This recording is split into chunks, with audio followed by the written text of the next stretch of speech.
YouTubers, and welcome to the second episode of my Wave 2 Doctor Who Classics series reviews. For this episode I'm looking at the Earthshock Cyberman from the Peter Davison story, Earthshock. This is the first 80s monster released so far, so that's really good. Also the first Cyberman of the 80s as well. And it's a spectacular figure, excellently detailed, and I'll just go into that a bit now, but first I shall just look at the detail. Oh, by the way, don't be fooled by my cyber leader at the back. That is customised. I didn't buy it. So let's look at the articulation. If I just remove his cyber gun, pull that out. Right, the head does move. Doesn't need to, really, but it moves a little bit, which is handy for when you want to pose it holding a gun. You can just tilt it just a tad to make it a bit better. The shoulders can't really do a 360 because the chest piece hinders it slightly, and the biceps do a 360. You have articulation at the elbows, the wrists do a 360. The waist also does a 360. You have articulation at the hips, and you have them at the knees. Oh, and at the hips they can go out of the sides and they can go forwards. And you have articulation at the ankles, and they do 360 as well. And of course, he comes with a cyber gun, as seen in Earthshock, with the proper strap. Lots of sort of buckles sculpted onto it, and it's really nice. A lot of attention to detail because there's lots of little bolts and screws and grooves and things. If you look at the top, you can see all the grooves there, which is actually a car air freshener. And then you have the red for the bit that lights up. Now the detail on the figure itself is amazing.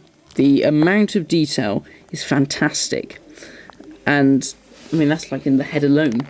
So if we just zoom into his face, the mouth, as you can see, you can, as in the episode, see the remains of the Mondasians underneath the helmets, and then they've got like a clear piece of plastic over the top to cover up the chin, which has a really good effect. The tubing here is just sort of rubber. It's stuck down to the head, I think, which is good, because otherwise you'd have all these bits sort of flapping around, and you don't want that. Lots of grooves and things, all very detailed. On the back you can see that the back plate, and you can see the screws at the top.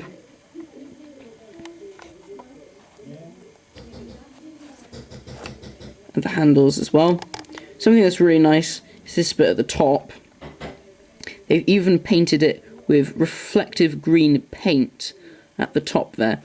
And at the base of the neck you can see all these little grooves and things on the bottom. The chest unit is a separate piece. It does come a bit loose now and again, but you can just push it down tightly.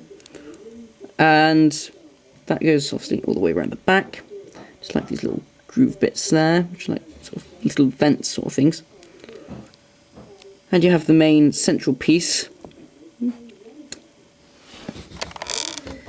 which, if you look carefully, you can actually see behind this sort of bit of clear plastic, there are all these tubes and circuitry sculpted on the back, some of which has even been painted. You can see a bit of yellow down there.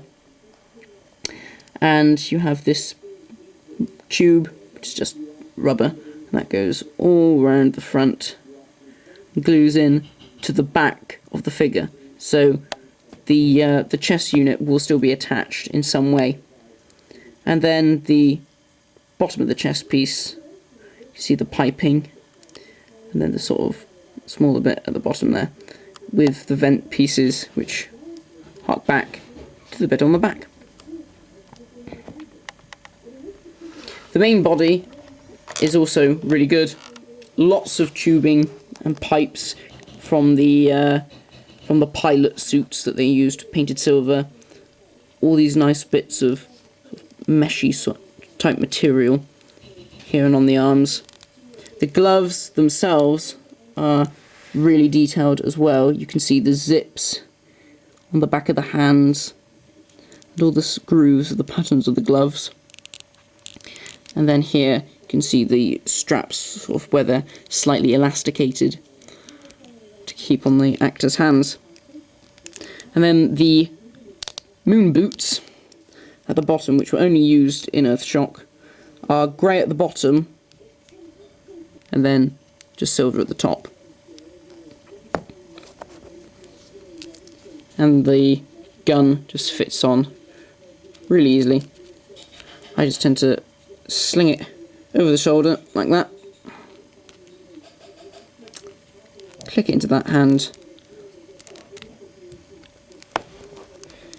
and then grasp the barrel in that hand.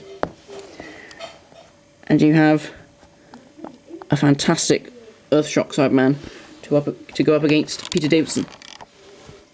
And here's the 80s Cyberman with the rest of the classic Cybermen so far. As you can see, this gives us a chance to really see how they evolved over the years, and just to show you like how different the figures are.